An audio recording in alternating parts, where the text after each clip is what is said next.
one podcast, mining the Magic the Gathering subreddits for salt. This is the Howling Salt Mine.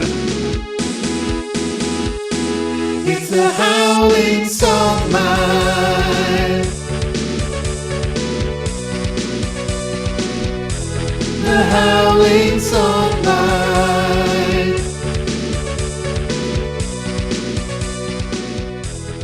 Welcome back, prospectors, to another episode of the Howling Salt Mine podcast. The only podcast where we delve into the... Do I ever say the only podcast? What the fuck are you saying right now? We don't even know that for sure. I think we could say it for sure. The only podcast that delves into the salty minds of the Magic the Gathering subreddits, finding the saltiest posts and bring them back up to read to you, our dear listeners.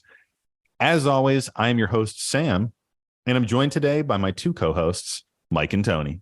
Say hey, guys. What up, what up, what up? Hey, everyone. Hey. Hey. Tony, what are you looking at right now? Are you sorting cards? No. You so are. I'm definitely not sorting cards. You puts had cards down frantically. Yeah. You had the look of sorting cards and your arms were like kind of together. I could tell you were like flipping through a stack. Doing the motion. I'm looking for my fucking 1,000-year elixir. I thought I had multiple. And I just checked a couple of decks that I thought had it. Even though, you know what? I'm such a fucking idiot. I just updated all my deck lists. So all I have to do is look at the deck list. I don't need to rummage through every deck that I have. You've done the work, man. I have. Just buy the new Tyvar and slot that into whatever you're running 1,000-year elixir in. New Tyvar, what is that? The new Tyvar is going to be fire that in that Yearlock deck. Yeah. Put that in Yearlock for sure. It's absolutely going in Yearlock, but it's going to be like probably fucking $30 or $40 when it comes out. Yeah, I'm worried about that. Whatever, just purchase it the for proxy $30 or $40. of it's going to be so expensive. Don't worry, I already have bought a lot of fucking expensive shit for this deck. I like Mike's new term he just coined. Stop. I thought I was going to get away with it. Expensy. Ooh, that's expensy. That's so expensive. If it weren't for you meddling kids. Mike, I saw Mike say it and then catch himself and be like, oh, what? And kind of like turn. And then I saw him be like, I'm safe. The moment went by. Well, I'll tell you right now, when you're not around, Mike, and Sam and I record, we buy some expensy cards after we're done recording.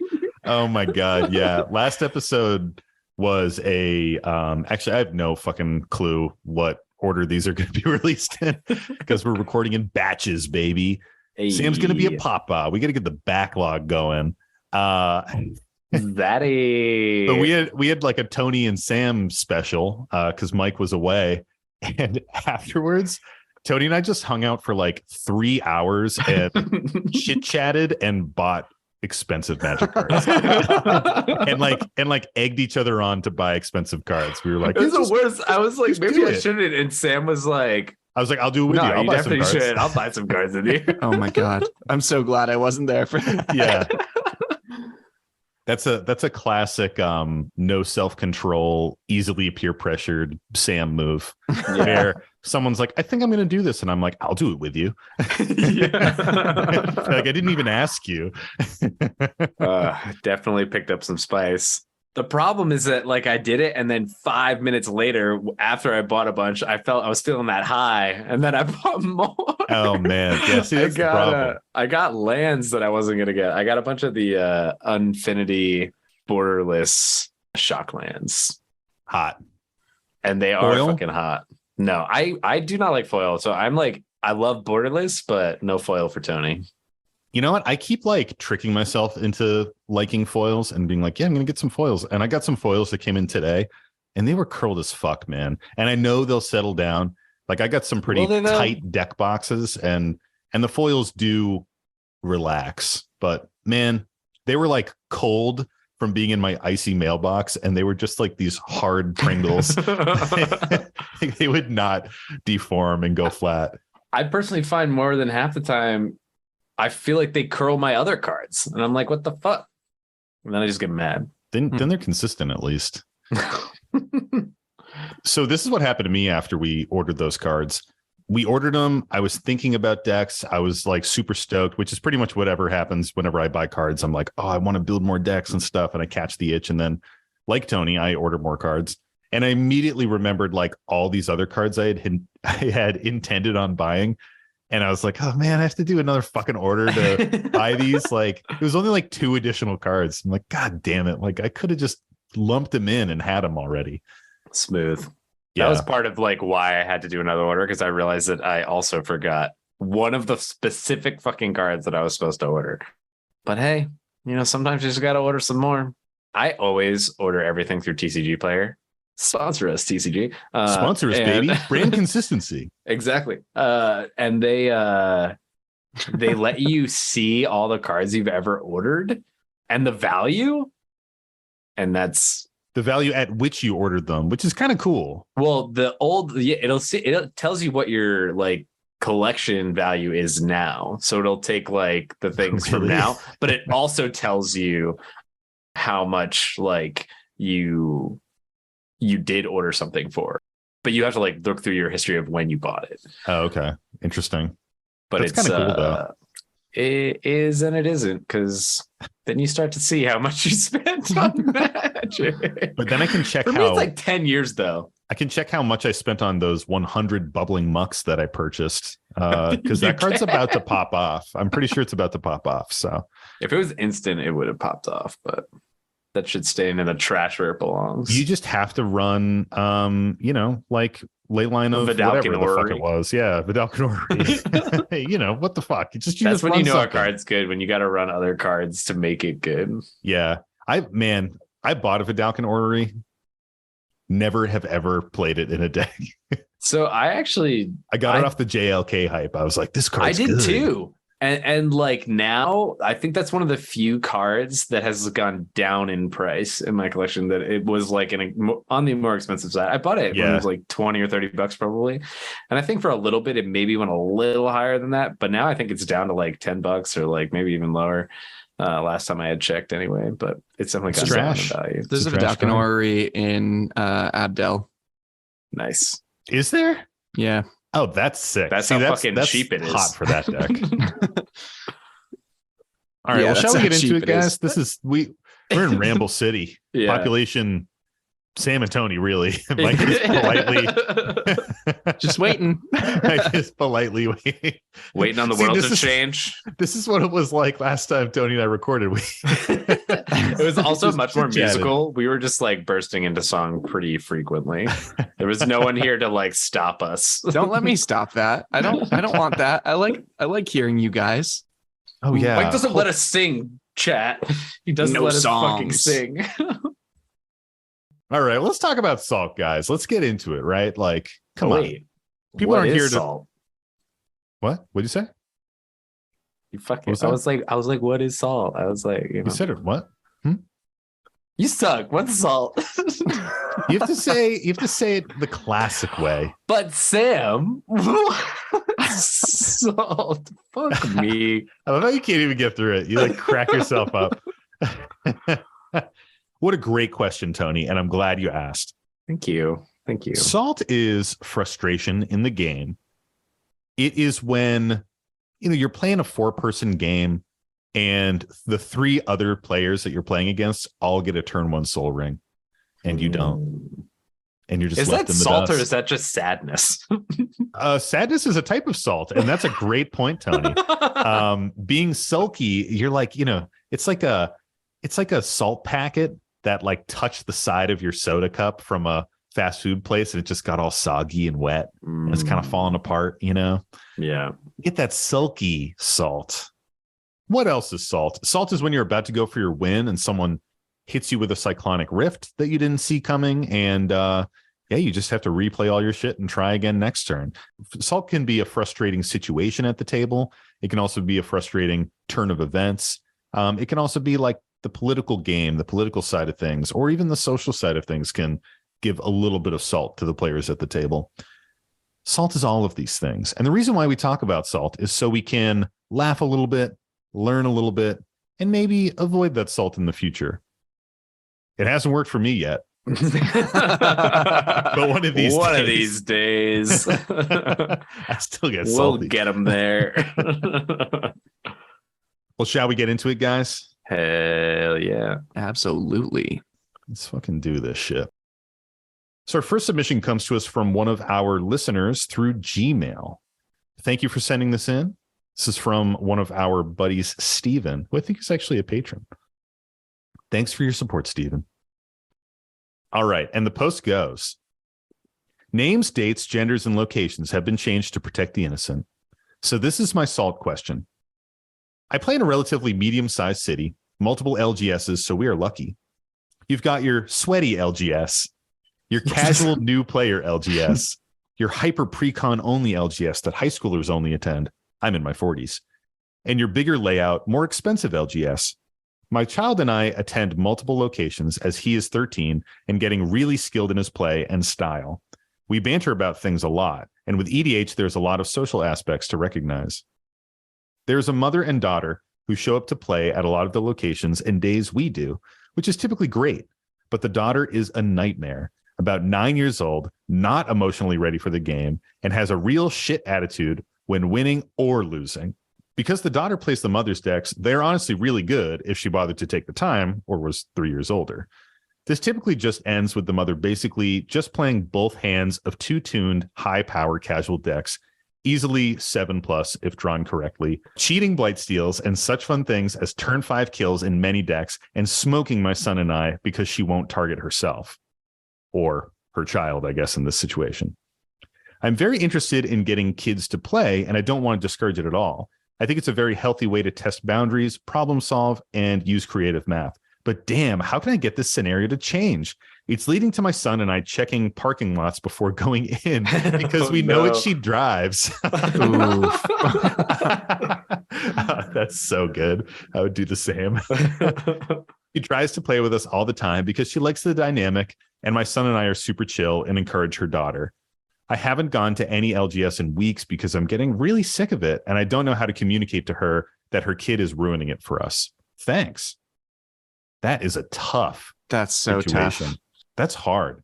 It's tough because it's like, admittedly, someone they kind of enjoy playing with. Like they enjoy the idea of playing with this mother-daughter pair, but the actual playing with them sounds like it ends up being super frustrating.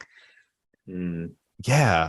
This is something that I think we touched on something very similar when the Pay the One guys came on the show, like wicked long time ago.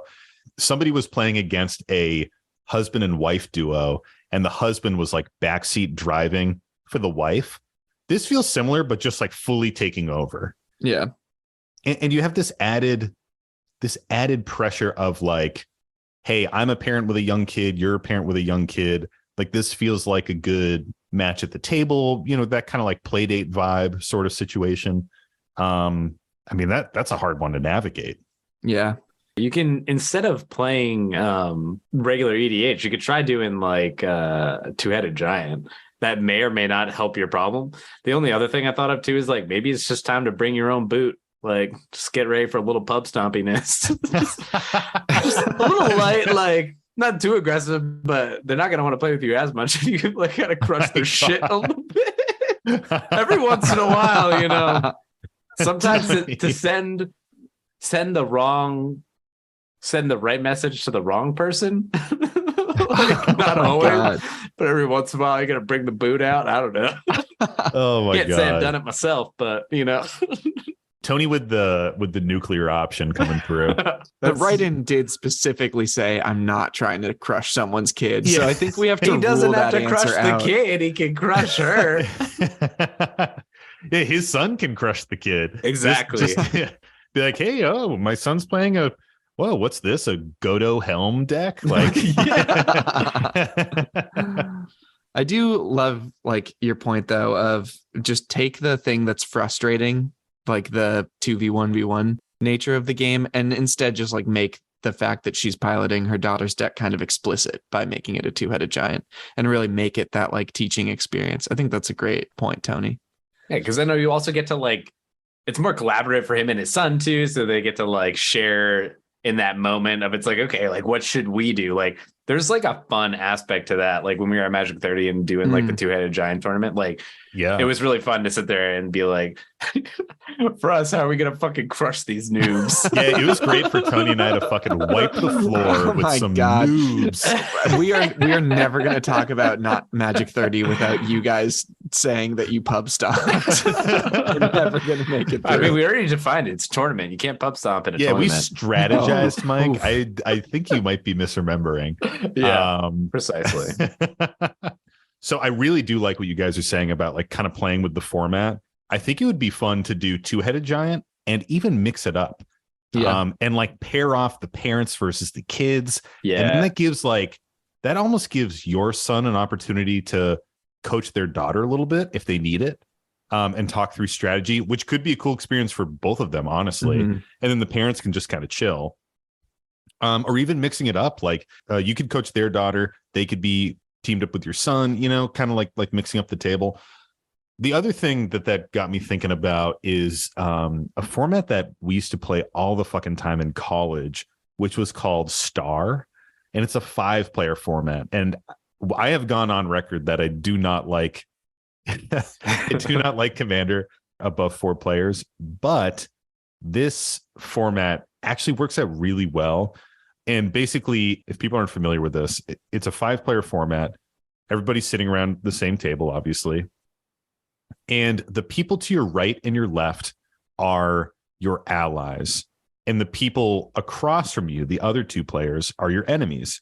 So you can only attack one of your 2 enemies. And everybody has that setup. So the way that it ends up working out is you have these overlapping alliances. And the way you win is you kill both of your 2 enemies and you still have both of your allies in play, or have the most allies in play. Because there are situations where like multiple people will have all of their enemies dead, but you want to make sure whoever has the most allies still in play or the higher life total wins. And it has this cool dynamic where the people on your right and your left are your allies, but they are enemies to each other. So you're kind of strategizing with them, but they don't really want to strategize so much with you that they're losing out or losing some value to the other person. So we played this a lot in college just because we had like weird numbers of people, but it gives you a space to be in a bit of an alliance with the person next to you, but also still have a bit more dynamic play. And it does kind of simplify things when it comes to combat and like target priority and things like that, because you're only looking to attack 2 opponents versus, a full 3, or if you are playing a 5-person game, 4 other opponents.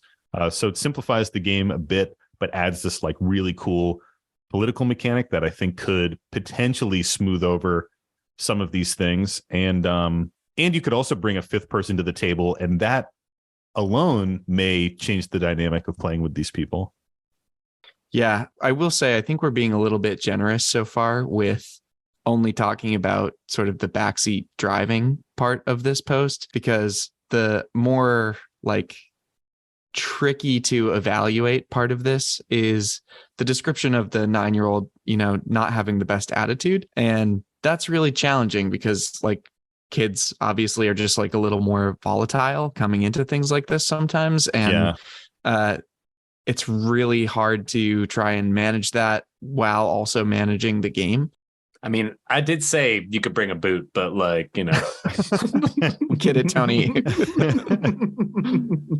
Yeah, just be like, yo, you fucking suck, scrub. Get good. And also give me your milk money while we're at it. Tony Guerra solution: bully the child. Sometimes you gotta do what you gotta do. I'm just gonna lay it out there, but yeah, no, but I think that's challenging because you also don't want to really have to like parent someone else's kid in the middle of the game. But I do think that one of the things that works somewhat effectively across ages is just modeling what you want to see in a game.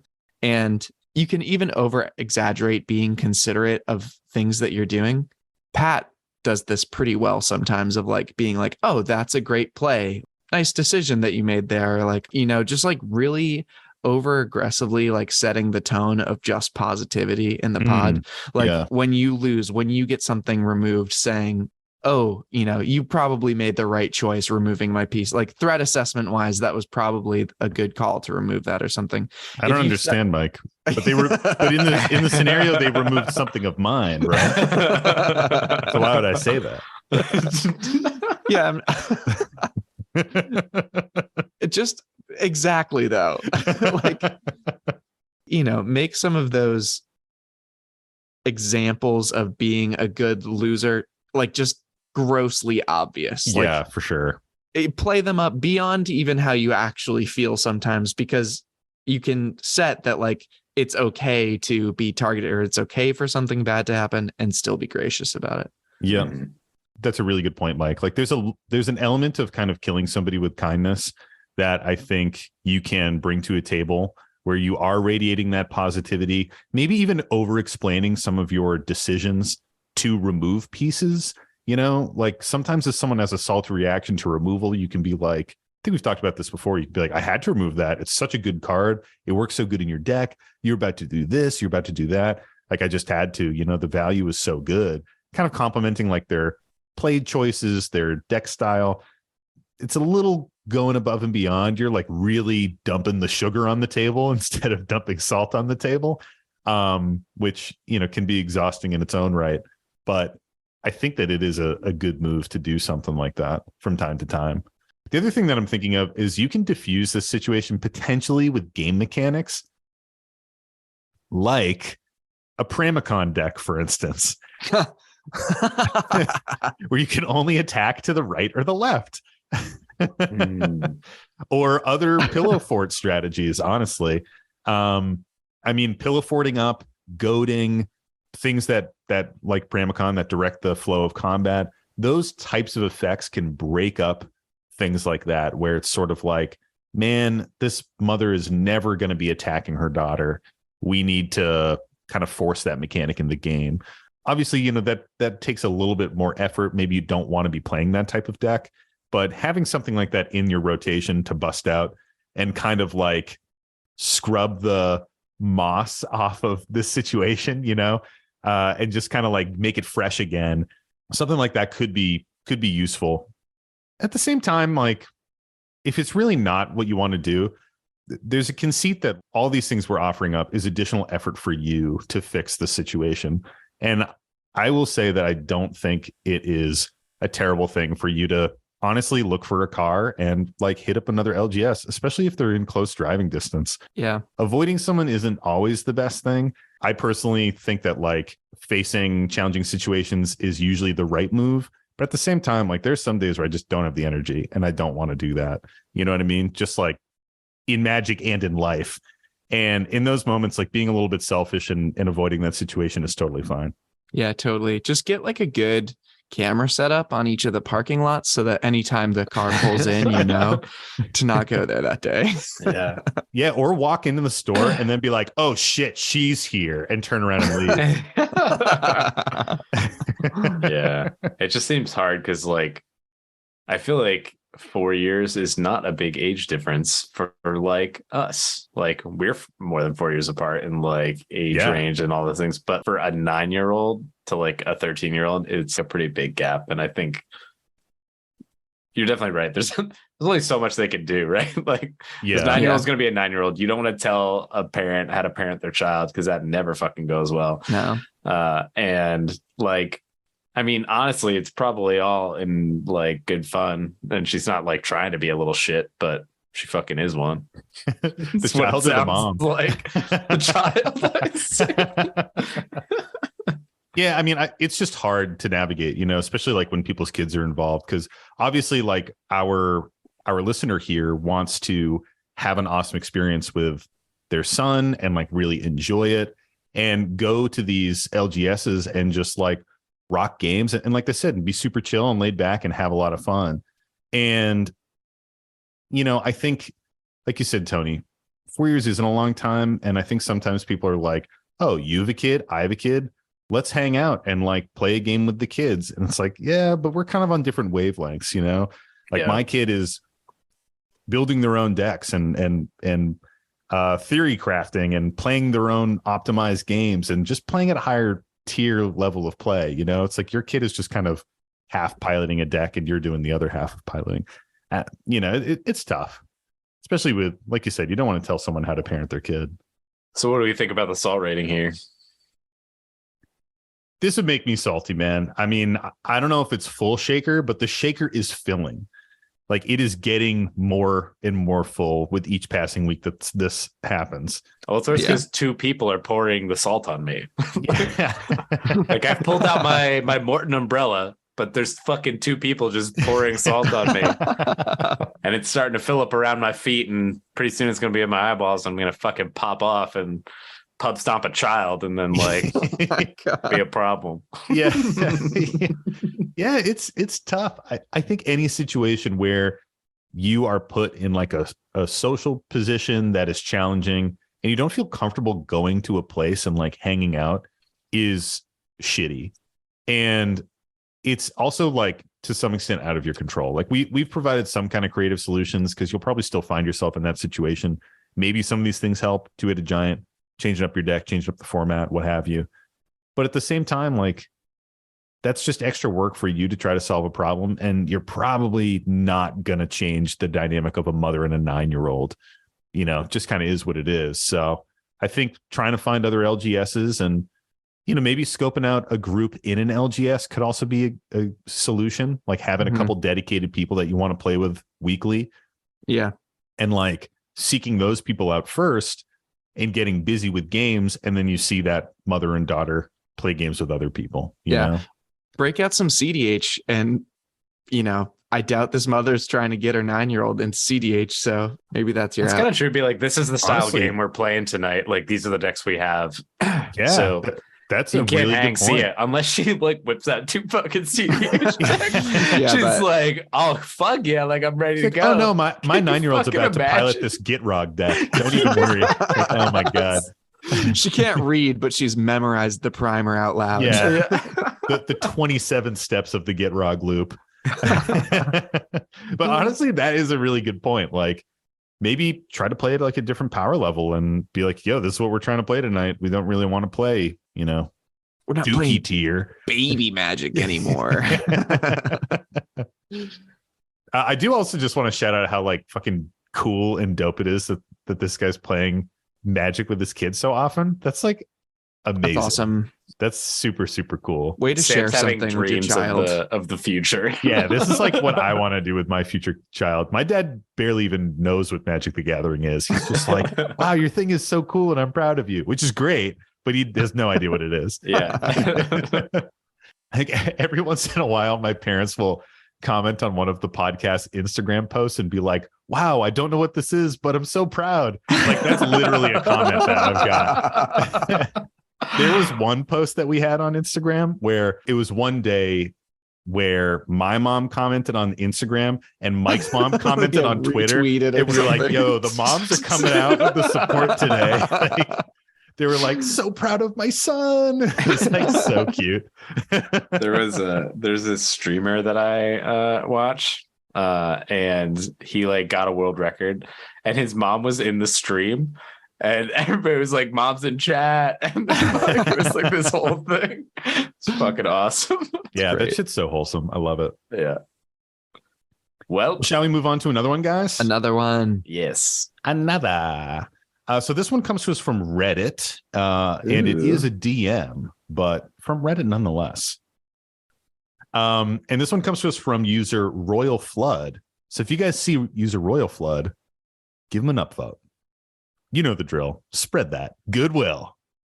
You seemed real hyped to say that. That's I was so hyped. You were like so feeling hyped. it. You were feeling yourself when you said that. I was like, I think Royal Flood is a patron too. So fuck yeah, dude. Look at these guys. Nice. And the post goes, hello, Salt Lords. Are we Salt Lords? Tony is. No, that's bullshit. Just me. I feel like we had a brief moment in having less salt in our games, and now I feel like we have more salt in our games. Yeah, we have cranked up the salt recently. I feel like we either have a game that has like almost no salt and we're all just like really happy and having a good time, or it's salty from like turn 2 and someone is like, oh, like Sam just got out like a couple rant pieces. He's probably going to pop off soon. We should probably target him now. And I'm like, fuck you.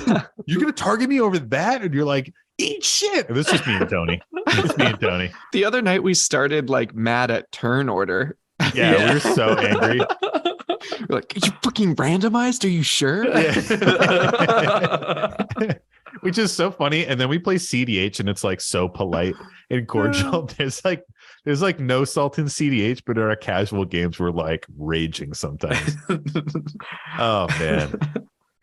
All right. So Anyway, so what did there's a Royal post to be Flood say? read or DM to be read. Yeah. Anywho, hello, Salt Lords. I wanted to reach out and tell the story of my recent experiences with my new deck. I recently built a Slicer Hired Muscle commander deck that is all about dishing out absurd damage on everyone's turns.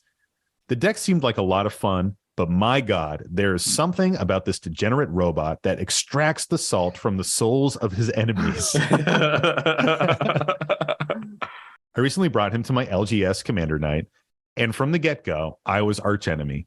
I've never seen a group of 3 strangers work so hard together to eliminate me.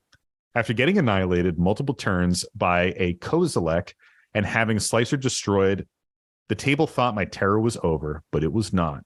My next turn, I had enough mana to recast Slicer on his vehicle side and still had 1 red mana available.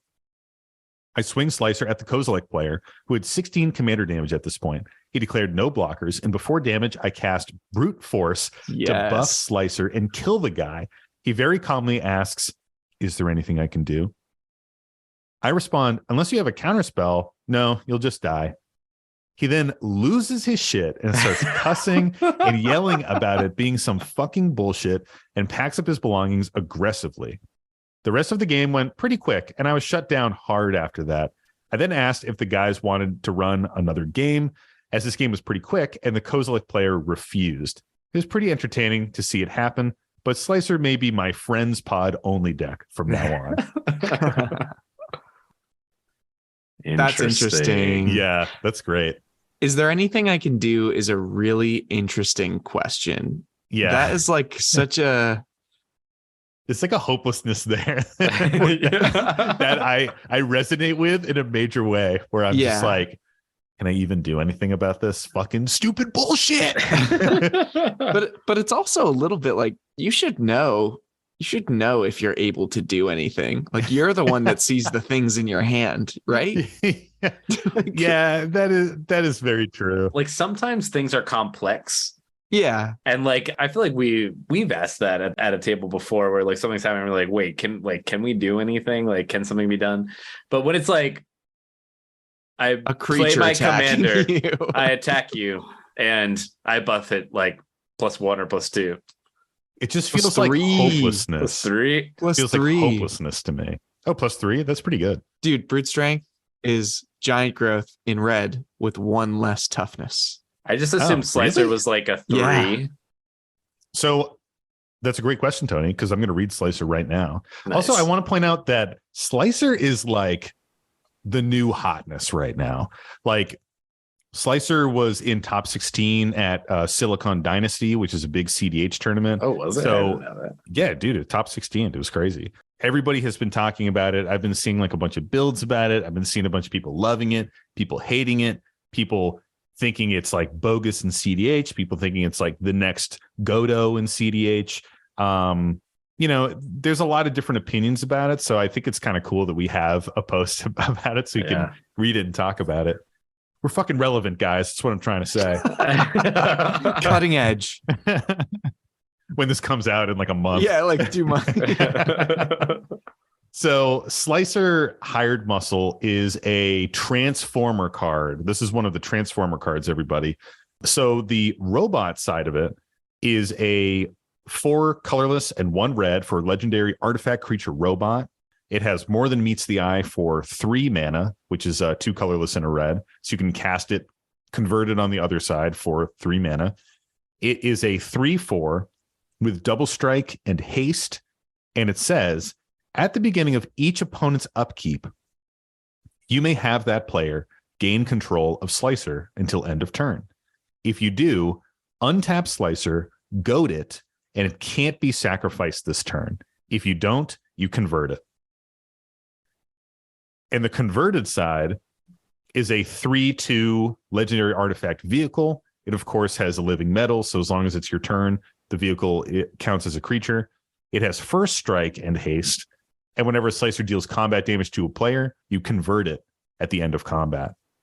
So the play line with Slicer is that it comes out on turn. Well, the play line with Slicer is that it comes out as the vehicle side, 3 mana. It's got first strike, it's got haste. You zoot it at an opponent, convert it, and then you start passing it around the board on each other player's upkeep, and they have to attack another person with it. It's not like a slacker when it comes to attacking.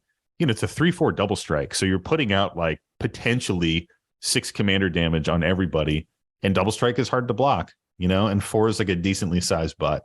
And that's every turn. So in one rotation of the table, you're putting out 24 commander damage. Yeah. Yes. How exactly. does that clause reads the owner gets to decide to pass it, not the person that controls the creature at the time, right? Yep. Yeah, the owner. So you're passing it to every single opponent. It is pretty and dumb. they're attacking with it. And I mean, like if you're thinking about CDH or high power, guess what? A Jeweled Lotus is going to cast it converted because it's only 3 mana. Yep. Yeah. So you can like turn one a Slicer out. I mean, 3 mana is so deck, easy in CDH. It's always like casting it on like turn one or like turn 2, like easy. slapping. Like a mountain and a mana crypt is popping this thing out on turn 1. You're attacking somebody, and then you start the thing. The other big value with Slicer that I've been seeing that I see why it gets so much play is the Sword of series, Sword of Fire and Ice, Sword of Feast and Famine, because it has double strike. You control the artifact, so you get the value off of those triggers. And because of double strike, the swords are giving you 2 triggers every single time it hits, and the protection. So like it's harder to remove. It's getting through every single time you swing with it. Like it becomes this crazy value engine, right? Like think about getting fucking Sword of Fire and Ice and putting it on Slicer, and every turn rotation drawing 8 cards and dealing out 16. I mean, you don't even need damage. it, right? In like 3 turns, like you've won. By turn 3 from like combat damage, assuming you get like 1 buff on there, like you could kill people. And like in CDH particularly, Oh yeah, you don't have blocks for that are good. Like it's at like game all. warping. That's what I was gonna say. It's like a pretty warping like strat to like get one of those out. But at the same time, you're just hoping that you win before the fucking Cody deck wins. But and unexpected too. I can see why in like a CDH tournament setting it would do really well. Like I don't necessarily think it's like an amazing CDH deck, but it's like a really weird off meta deck that if you dropped it in a pod of people that were expecting like your typical meta combo decks, they'd be like, what the fuck is this? And how do we even play around it? yeah, for sure. So back to the post. I mean, this is. Oh yeah, back to this guy who was fucking pissy as fuck. Like wouldn't play games with this dude. I wonder if some of it comes from the fact that it is like a transformer card. It doesn't really seem to talk to that, but I mean, personally, the card's cool, like it does cool stuff, but I just don't love that space of its like Transformers and Magic. Like I just don't like it. So yeah, I wouldn't be that salty about it, but like maybe I wonder if that's like a contributing factor. Yeah, I think it's like, as our friend Nick would say, it's a non-zero chance that is a Yeah. is going on. So whether it's 1% or 50%, that's probably contributing somewhere in there. I think part of it is that it's just such a weird deck, and it's really hard to navigate. I mean, especially once you start throwing a shit ton of equipment on it, protection. Most people are playing this as like an equipment Voltron deck. You put some protection on it, you protect that Slicer, and it's going to be really hard to remove. And it's frustrating to have it like coming at you. Like the goad and the double strike is kind of crazy, Yeah, this alone is probably also causing some of the salt of it's like, all right, I have this thing and I can smack someone else with it, but like I really can't control any of the actions that are happening out of it. And like it's just going to smack me the following turn. Yeah, it's kind of like this and not uncontrolled turn chaos. cycle, like literally next. Yeah. So I see where it would generate some of the salt, but yeah, I mean, frankly, I think it's kind of spicy. It's for sure. It's new and weird tech, and this kind of mechanic has been around for a while where there's like a big attacker and you're passing it around. Like Tarn Garth does that. And I think there's a couple other commanders that do it. The Wooburg one, right? Is there a Wooburg one? Corona, the false god. Oh yeah, Corona does it where you pass her around and she's like attacking everybody. There's like a Minotaur kind of thing that's green. Yeah, that's Tarn Garth. Oh, just kidding. I was testing you. But most of those can be like sacrificed, and that's kind of like the downside, or the risk you take. Like you pass it to someone and they're like, well, sweet, I'm going to sack it. Or you pass it to someone and they're like, cool, I'm going to attack you with it, motherfucker. Yeah. But the goad element and not being able to sack it is like, it's just a whole nother level. I mean, I kind of love this story. I think it's really funny when like you can just kind of hear the despair in that Kozilek player's voice when they're like, is there anything I can do? Like I've been beaten to that point and I've beaten others to that point where I'm just like, is there anything I could fucking do with this stupid situation? And then I'm like, cool, fuck it, I'm done with this game. Yeah. Like it's assault I can relate to, but also assault I'd never like to see across the table from me. Yeah. It's just, honestly, I was thinking back to Magic 30 because we definitely had a few games where people were like, when we were, doing our thing and doing a giant, people, I think every time we're like, well, I guess there's nothing we can do. And we were like, no, there isn't. You just die. Yeah, we were like, I don't think there is. Like, that's 21 commander damage. And they were like, oh, okay. That was really not to harp on that, but that was the bummer of that situation, was because we beat somebody and they didn't realize that it was still 21 commander damage for that format. And we had to like call a judge over, and the judge was like, yeah, it's 21. And they were just like, oh, and we're like, sorry.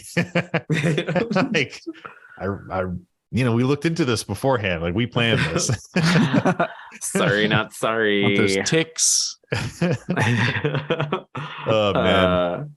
Well, what do we think about the salt rating here? I kind of like it, man.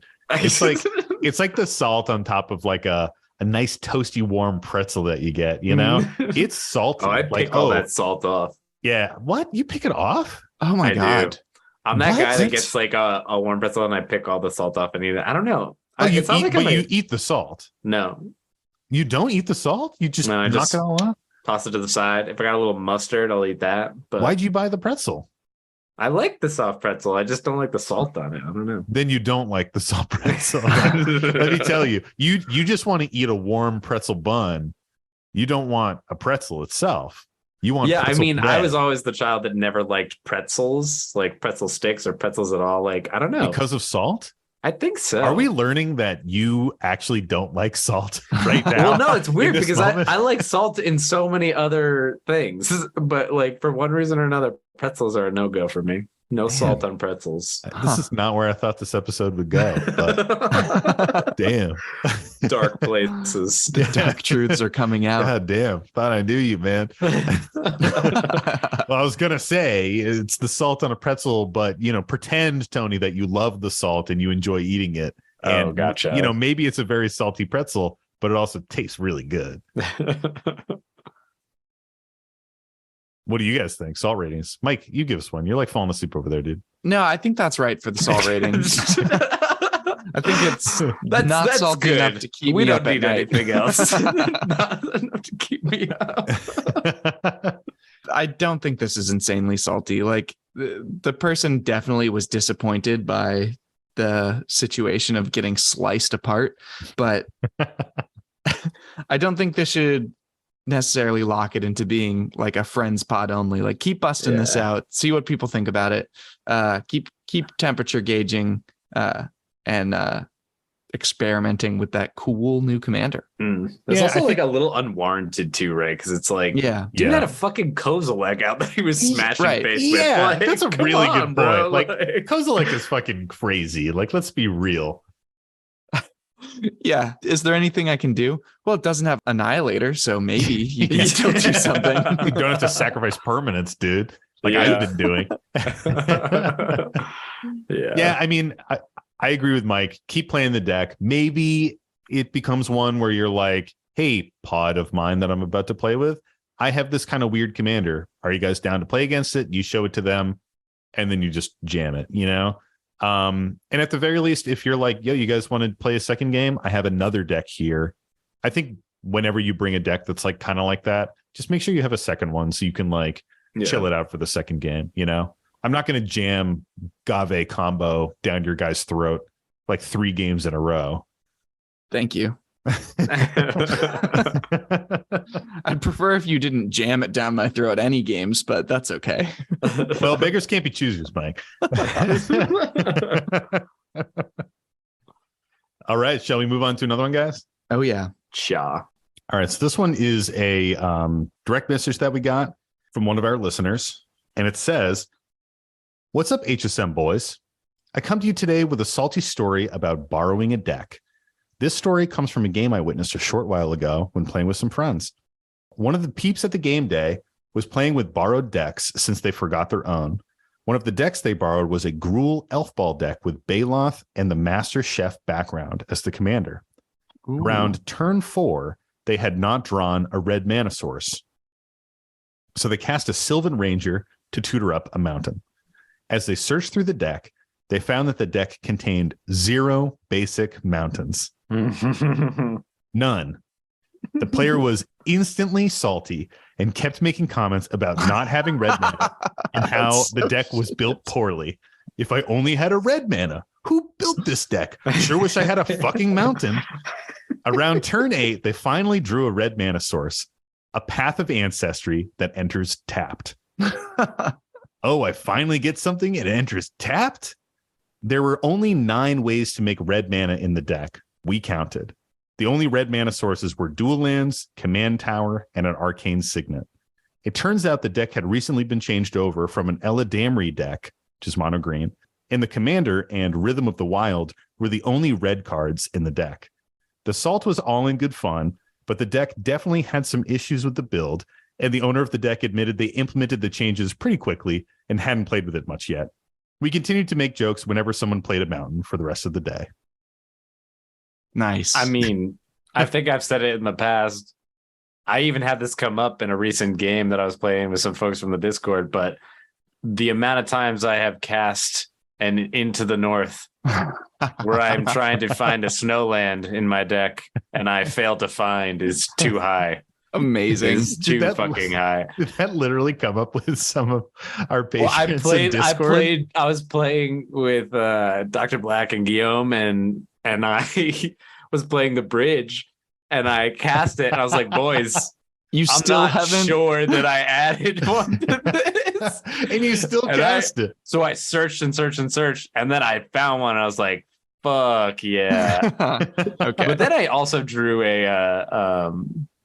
I drew the second one because I had 2 in there. I have a basic snow mountain and one of the like dual snows that came out in whatever the hell set that was. There you go.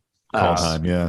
I think Dr. Black called me out pretty hard though. He's like, bro, that's the land you searched? First you got that card in there, and then that's the snow land you got? Like, I was expecting like Merit Lage or something. You get like a shitty duel. I was like, nope, it's just this shitty tap duel duel. land. Amazing.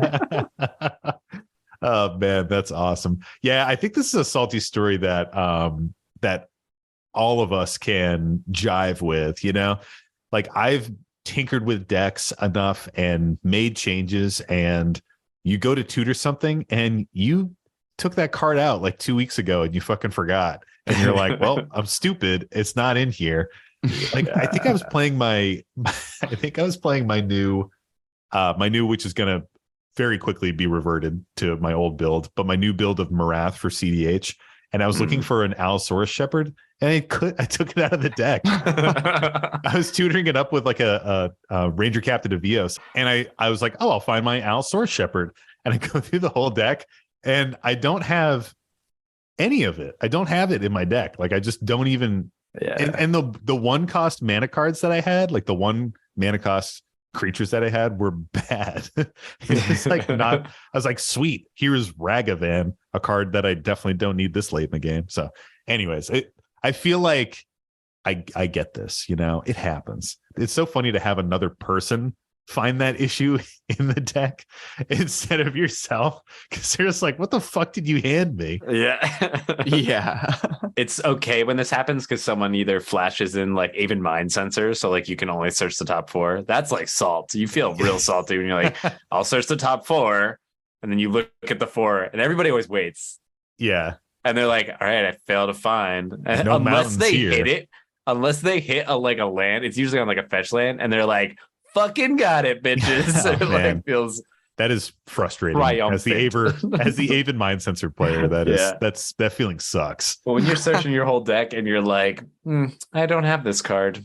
So And it's so very bad when different it's to a have fail like to 2 find. snowlands in a 100 card deck and be like, oh, I drew them both, I don't have them, maybe I didn't have snowlands in there, whatever. But to have like no basic mountains in a 2-color deck Oh yeah.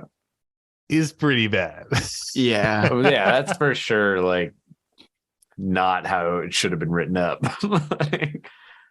There's one thing you can do to like really chill this out too. Like if you're going to borrow a deck, just look through it once before you play it.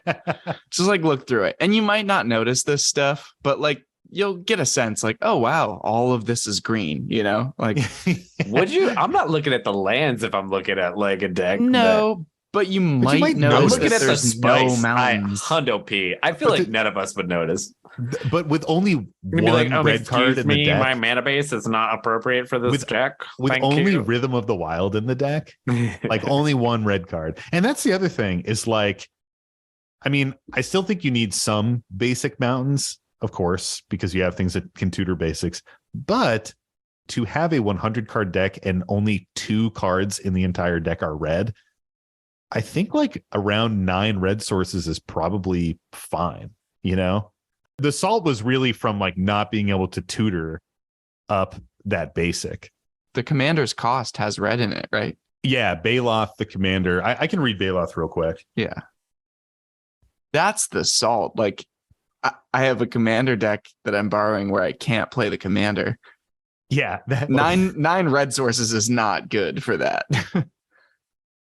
So Baloth Baratil Entertainer is a 4 colorless mana, 1 red for legendary creature elf shaman. He's a 2/5, and it says creatures your opponents control with power less than Baloth Baratil's power are goaded. Whenever a goaded attacking or blocking creature dies, you create a treasure token, and it's a background commander.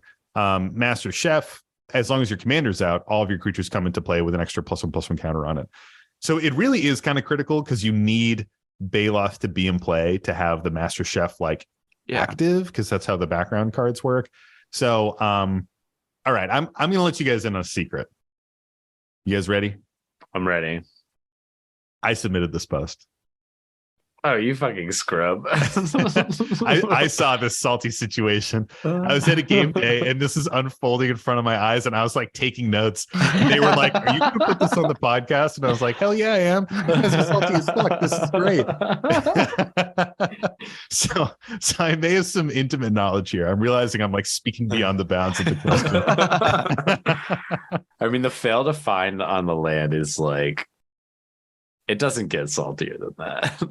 There's this debate while it was happening about like, well, Baloth comes down as like a late game card, so who cares? You get to your red mana late, And the person playing it was like, yeah, but I want Master Chef to be popping off right now. And I'm on turn 5. I could be bringing in Baloth now and goading people now.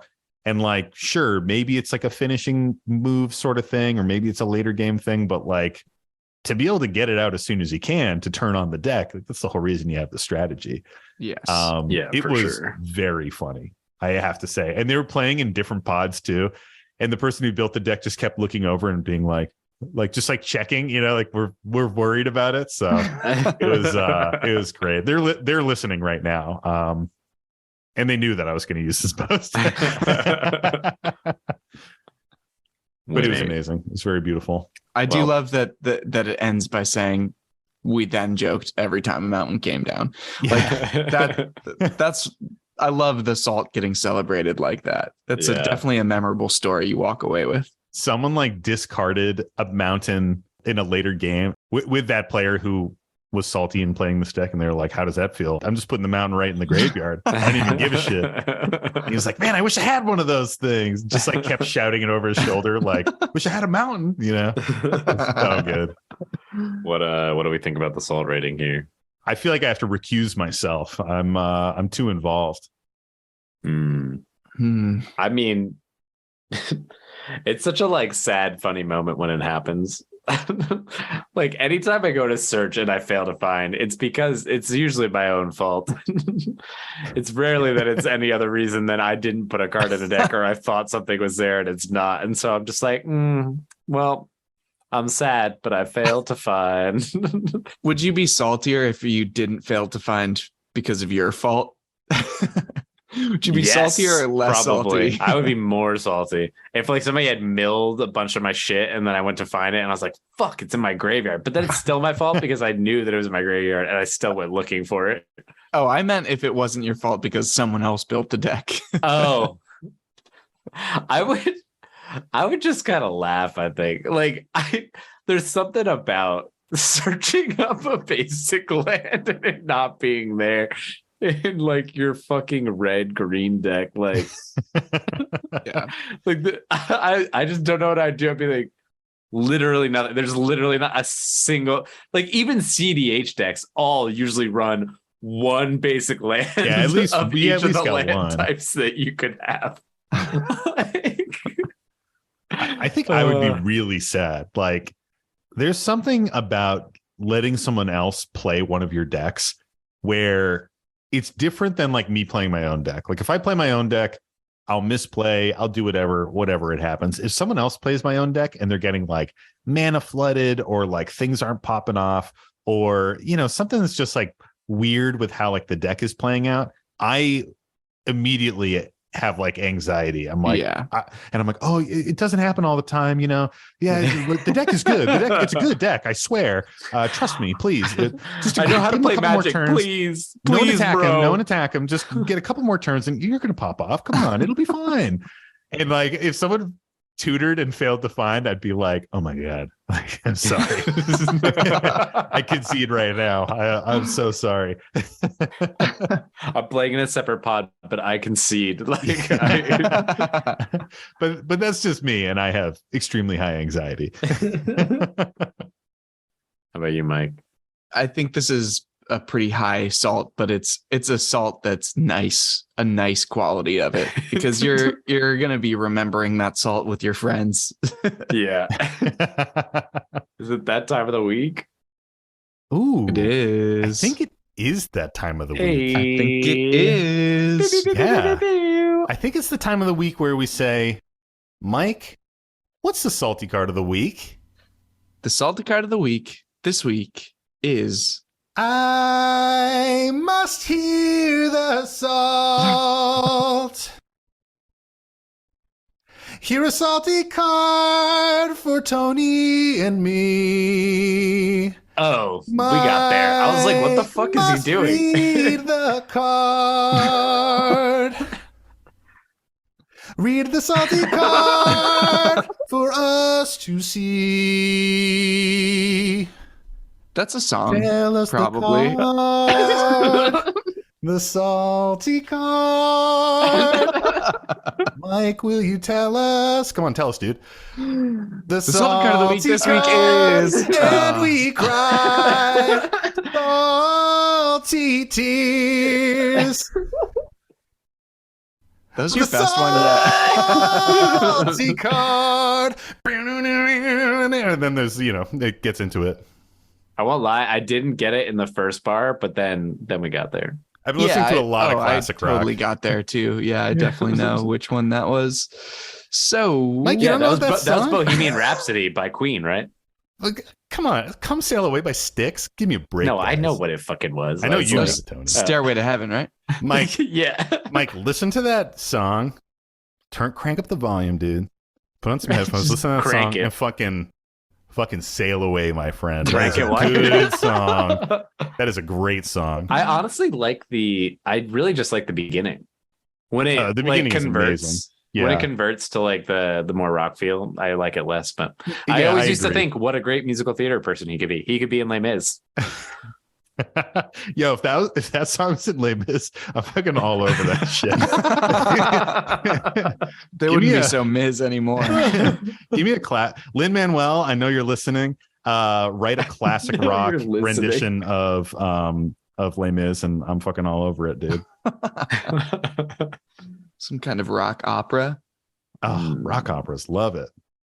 All right, let's get into it, Mike. Come on, man. Okay. Stop stalling. Yeah, my bad. Sorry for the delay. The salty card of the week this week is Atraxa Praetor's Voice. Just getting a little bit excited for the upcoming All Will Be One spoilers. So I figured Yeah. I'm this was actually fitting. kind of sad that like what's happening. So I had started secretly brewing a poison deck because you guys had that episode without me where you're like, we don't have a poison deck in our pod. And I was like, maybe I should do that. Maybe I should allow us to experience the salt that can be. But now there's like all this shit coming out that's just like better and Yeah, like so also like mainstream. more Sounds aggressive. boring. And Yeah. honestly, that's where I'm at because I was really gonna build like a secret poison deck where like it was gonna be apparent like kind of in, but it, like the commander wasn't gonna have anything to do with it. Like one of the like I feel like I know a lot of people with different like quote secret decks where like there's a commander but it doesn't do anything. It would be my first of that kind. Yeah. I'm a linchpin boy at heart, but I was gonna just build something that was just like fucking proliferate planeswalkers and fucking poison. Yeah, And sounds it would have boring. been pretty nasty. Were you going to use Atraxa? No. It would have been too easy. I just wanted to go what the fuck is Sultai? Yeah. Hmm. Lay it on us, Mike. Will do. She is an angel horror legendary creature. Flying, vigilance, death touch, lifelink. At the beginning of your end step, proliferate. So 4/4. So Sam, how do you feel about our girl Atraxa? Boo. Boring, dude. Boring fucking commander, man. I think Mm. Atraxa is extremely boring. It's like keyword soup and it proliferates. So you're like, okay, anything with counters, +1/+1 counters, poison, planeswalkers, it's going to support it all. It's just such a boring commander. Like the 2016 4-color commanders there's a lot of like interesting variety in there. Like you have like the boys whose name I forget, Tyrannos and Kiro or whatever the hell it is. Like that's like forms this interesting like group hug shell that I think is more interesting than this proliferate robot. Would you feel different if it was brick counters that were getting proliferated, Sam? Or is Only it... those? Yeah. I mean you can There's a lot of proliferate weird those. counters. There's and weird like counters out there. Like I think Saskia is more interesting. I just think that there's a lot more interesting design space for 4-color commanders. And this one feels like a super huge cop out.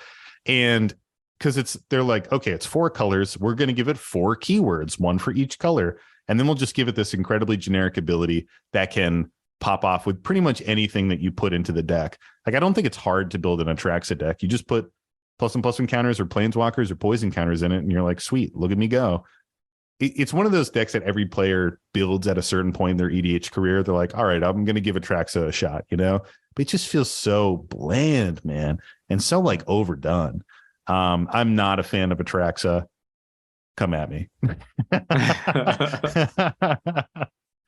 All right. Tony, how do you feel about Atraxa? You know, it's weird because there are like a bazillion of these decks out there, but I haven't really played with many of them or any of them. I was super excited for it when it came out, and I got the Commander Anthology too because it had it in it, and I wanted it, and I wanted to build it. But like kind of to Sam's point of it was a bit boring as I started to build it. I was like, it's very predictable, like what I'm gonna do. I could try to think outside the box, but it doesn't really make sense. It very like falls into one line. It's powerful. It does like cool shit, but it is like, it was just kind of boring. It doesn't generate a ton of salt for me, but it's just not I don't think it's that interesting, which is maybe what makes me a teensy bit salty about it. But in general, I don't have like some crazy amount of salt, but I haven't played against it much. I'll say that I don't have salt when I see it on the table. I just think it's overhyped. It's less of like the salt that you see in the game and more just like, man, everyone loves this commander. And I get it. Like I dig, Elish Norn's mommy. I think we can all agree. And Atraxa is like close, but Nornussi. Get a little bit of that Nornussi up We're in still here. on that. No. you gotta Of say course it. we are. And I think that's like Atraxa has this thing where people are like, our girl, she's awesome. And I get it. But it just is this really, it's like such a generic value engine that I don't think it breeds a creative design space. Sounds like you have deck building salt. Yeah, I You have have infinite amounts of deck building salt. It's brewing salt, It's like when people build a Chulane deck and they're like, whoa, look at it pop off. And it's like, oh, really? The commander that basically reads like play creatures and pop off is popping off. What a surprise.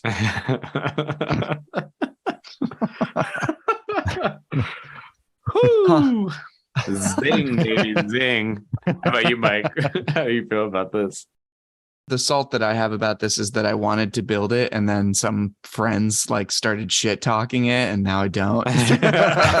Sounds like they set you on the path. Sounds like you just want to slot black into your parry deck and like That's True. Yeah, that's really it. Those counters don't need to proliferate. I just need Just one need one, baby. brick counter. That's all I need. I do think like early on when we were playing, I was like, oh, maybe I'll build a Traxa. And someone was like, oh my God, they're all just the same. I've played against one or two Atraxa Super Friends decks, and those can be pretty unfun as well. Just because, like you said, it's a crazy keyword soup. So there's just this big fat blocker that's buffing all of your planeswalkers every turn, and that can be like really frustrating. And obviously we've covered how Infect, another common theme in an Atraxa deck, is also super tilting and frustrating. And the inevitability of an Infect death when there's just a proliferate that's always castable is really, really painful. So I've had a little bit of salt playing against this. I've had a little bit of salt because I wanted to build it and then was kind of steered away from it because of the kind of the whole hipster effect too. So, well, yeah, there's that too. I mean, I will say, like, I don't want to dissuade anyone from building an Atraxa deck. I personally don't like the design space. If you want to build it, that's fine.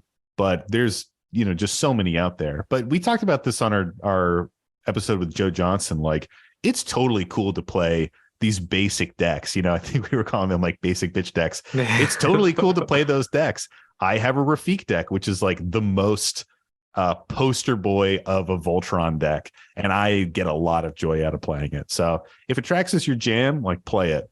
Personally, I think the design space is weak. Where does it sit on the list, Mike? why don't you take some guesses?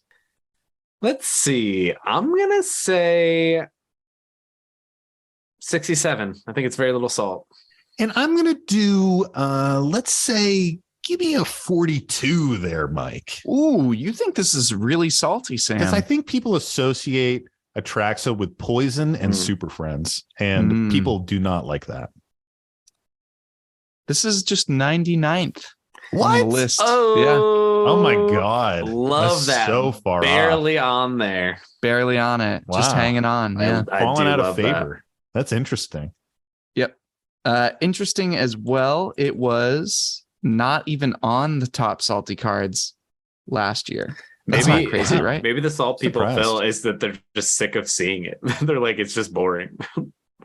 It Yeah. was I wonder out if in it's a similar- 2021, right? It's been around It's for been like out for a long time. 10 years or while. something, Yeah. right? Longest. I mean, Wow, that could really? That definitely long? be. I guess so. No, like- not that long. Super Friends decks generate a lot of salt because of long turns, lots of bookkeeping, and honestly, proliferate as a mechanic can be a little salty too, especially, you're like flip over 12 dice on your board and you have to watch someone do that like 4 times in a turn. It's like, cool. Yeah. This is interesting.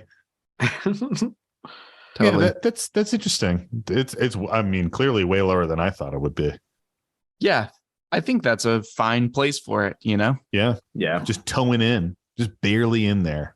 Just like a reminder. Yeah. Well, Just a reminder. thanks for the salt, Mike. Yeah, thanks for the salty card there, Michael. Appreciate You're it. welcome. You're welcome. Samuel and Anthony. Oh, And- gross. And thank you to our prospectors for tuning in and listening to another episode of the Howling Salt Mine podcast. If you would like more Howling Salt Mine podcast content, join our Patreon and check out our Extra Salt series, which is a little bit of an extra Tony, Mike, and Sam action that you get every single month. Where these episodes are a little bit looser. We're chit-chatting about things in Magic that don't normally come up on the episode, talking a little bit about the decks that we like to play, the cards that make us salty, different things like that. So far, it's been a really fun series. So if you want to have a little bit more Howling Salt Mine in your life, join that up. And we have a booming Discord that's been a ton of fun. People are getting games in the Discord. We're chatting about spoilers, which has been a lot of fun, posting up deck lists for critique, and just kind of like chatting about life, sharing pictures of our cute pets, different things like that. Yes. Pet pics. So you can find that at patreon.com/Howling Salt Mine. If you want to send us a salty story, please, we would love to get more salty stories. Truthfully, I'd love to bank a bunch of them. So send those in to us, guys. Send them into our Gmail at thehowlingsaltmine@gmail.com. Send it to our Instagram at the Howling Salt Mine. Send it to our Twitter at Howling Salt Mine, or hit us up on Reddit at the Howling Salt Mine. As always, we ask you to keep those short, sweet, and to the salt. Lastly, if you still want to support us, but you're not able to join the Patreon right now, a 5-star review goes a super long way. You hear every podcast say this. You hear every YouTube person say it. Everyone wants the likes, the follows, stuff like that. Those metrics really do matter. They make our podcast more visible. And for tiny little creators like us, it actually makes a huge difference. Of course, we want to shout out our amazing podcast artist, JD Burnett. If you guys are ever in Asheville, North Carolina, go hit this dude up and get a beautiful tattoo. Maybe even get the Howling Salt Mine podcast art tattooed on you, because it's just dope. Someone's gonna post a picture of that, and I'm gonna feel so sad. What? Are you serious? I'm gonna feel like amazing. I'm gonna feel sad that we didn't do it first. Yeah, I'm gonna find I that guess person that. and kiss him on the lips. I'm like, that will make my whole life, dude. For one of my friends in college, his like dog passed away, and I drew a tattoo for him, and he got it tattooed. And I like still think about that a lot, that like someone has something tattooed on them that I drew. You're a shitty artist though, so it probably was pretty bad.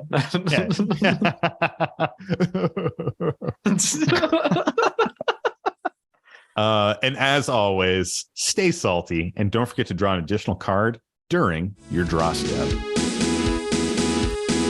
It's the Howling Salt Mine.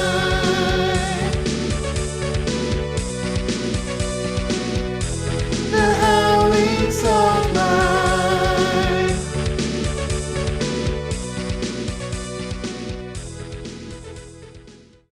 That little kitty back there. Yeah, he's gonna jump up on my lap and fuck with my mic in a little bit. Good. Sounds awesome. And that premier mic stand. Sam, can you tell Tony what you were telling me the other day? Mike consistently has the best audio out of any of us. That sounds like some fucking bullshit. It's true, unfortunately. Were you having a bad day, Mike? Like, was he just trying to make you feel better? Like, No, it's true. What the fuck is this bullshit? Because I was telling Mike like the extremely deep details of how I like balance the audio and record things, and like it's you and I need a little bit more post-processing to sound good, Tony, but Mike just has it, That's what I'm saying. You guys are gonna find humidifiers in your mailboxes one of these days. You're like, what the fuck? Balance our microphones on top. Find my Al Shore. I found my Charlie Shore Shepherd. I found my Al Shore Shepherd. Yeah, see? Find my Yeah, Al Shore see? Shepherd. Al Shore Shepherd. Ragtime Shepherd. Oh man, Mike's cat is like rubbing up on his camera. It is amazing. I just saw whiskers Yeah, flash over the screen. the humidifier is not gonna make the cut long. This guy's gonna knock everything over. Where's your God now, Mike? Where's your humidifier God now?